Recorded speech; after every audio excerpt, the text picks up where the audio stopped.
রবীন্দ্রচন্দ্র সরকারের আঙুলের ভাঁজে ভাঁজে সাজানো ৪০ বছরের স্মৃতি থেকে আমার বয়স যে সময় ১২ বছর হয়েছে সেই সময় থেকে আমি কাজ করা শুরু করছি। সে স্মৃতির পথ ধরে হাঁটতে হাঁটতে ধীরেনচন্দ্র সরকারের বাড়িটা কিছুটা দূর। আগে প্রতিবেশীর মতো সহশিল্পীকে পাওয়া যেত ঘরের উঠোনে, এখন মাঠ পেরোতে হয়, কারণ ৫ ঘন্টার কাজের মূল্য ৫০ টাকা। ফলে ধীরেনের পরের প্রজন্ম আর বাবার পেশায় পা বাড়ায়নি। বিক্রি করলে এখন মাত্র ৫০ টাকা, আবার সিজন ছাড়া যে বর্ষা আসতেছে সেসব চলবই না, নিবই না। শিল্পের কোনো মূল্য হয় না, কিন্তু মৌলিক প্রয়োজন পূরণের অধিকার আছে মানুষ মাত্রই। ফলে বিশ্ববাজারের সবুজ অর্থনীতিতে হস্তশিল্পের কদর আর দাম বাড়লেও দিনে ৫০ আর ১০০ টাকা আয়ের প্রতিযোগিতার বাজারে ছিটকে পড়ে রবীন্দ্র আর ধীরেনচন্দ্র সরকার। খুব কষ্টভাবে চলতে হয়। আমরা যে নিরীহ গরিব মানুষ, ঋষি মানুষ, আমরা বাঁশের ব্যবসা কাজ টাজ করে আমরা খাইয়া কোনো রকম আমরা যান বাঁচাই। 200-র বেশি সার্ভিস ও ফিচারে লেনদেনের সব বিকাশ অ্যাপে সম্ভব। মানিকগঞ্জের ঘিওরের গ্রামে গ্রামে বাঁশ বেতের শিল্প। শ্রীবাড়ি, ঋষিপাড়ার বেতে তৈরি পণ্য দেশের গণ্ডি ছাড়িয়ে এখন ৮টি দেশে রপ্তানি হয়। সাটুরিয়ায় তাঁতের শাড়ি, লুঙ্গি, সিল্ক, এন্ডি সিল্ক আর মন ভরানো মনপুরা। ঘরের দুয়ারে নকশি কাঁথার ফোড় আর বিরুরিয়ার শঙ্খশিল্প। হরিরামপুরের ঝিটকার গাছিদের হাজারি গুড়ের সুগন্ধ এখানে অপ্রতিম।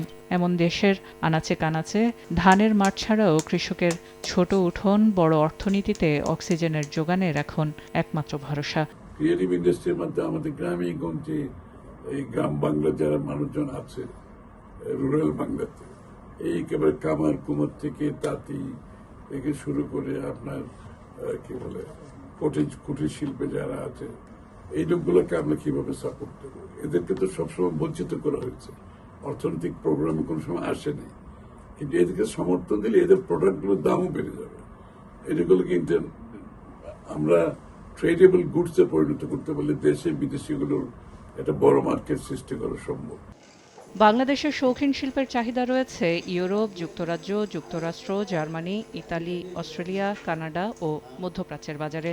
২০২২ থেকে ২৩ অর্থবছরে ২৯.৭৫ মিলিয়ন মার্কিন ডলারের হস্তশিল্প রপ্তানি করেছে বাংলাদেশ। হস্তশিল্প রপ্তানিতে সবচেয়ে বেশি এগিয়ে থাকা ভারতের রপ্তানি ৮ বিলিয়ন ডলারের বেশি, ভিয়েতনাম ৬.৩৮%, ফিলিপাইনে ৪.৪৬%, বাংলাদেশের সেখানে ১%-ও কম। অথচ করোনাকালে যখন সব স্থবির, তখন রপ্তানির ৫০%ই ছিল হস্তশিল্প।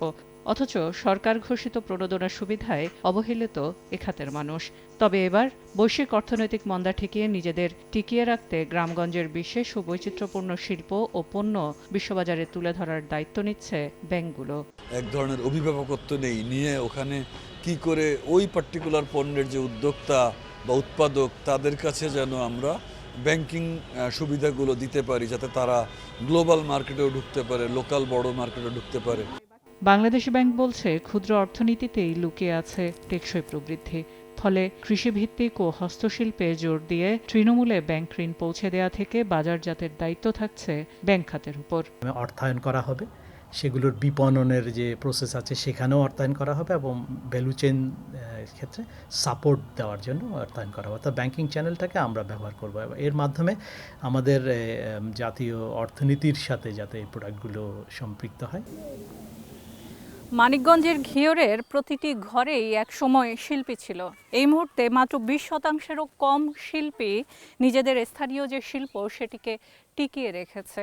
সরকারের ওয়ান ভিলেজ ওয়ান প্রোডাক্ট অর্থাৎ একটি গ্রাম একটি পণ্য প্রকল্প যদি বাস্তবায়ন এবং সফল হয়, সেক্ষেত্রে শুধুমাত্র স্থানীয় পর্যায়ে কর্মসংস্থান সৃষ্টি অথবা অর্থনৈতিক গতিশীলতাই আসবে না, একই সঙ্গে শিল্প এবং শিল্পীও বাঁচবে।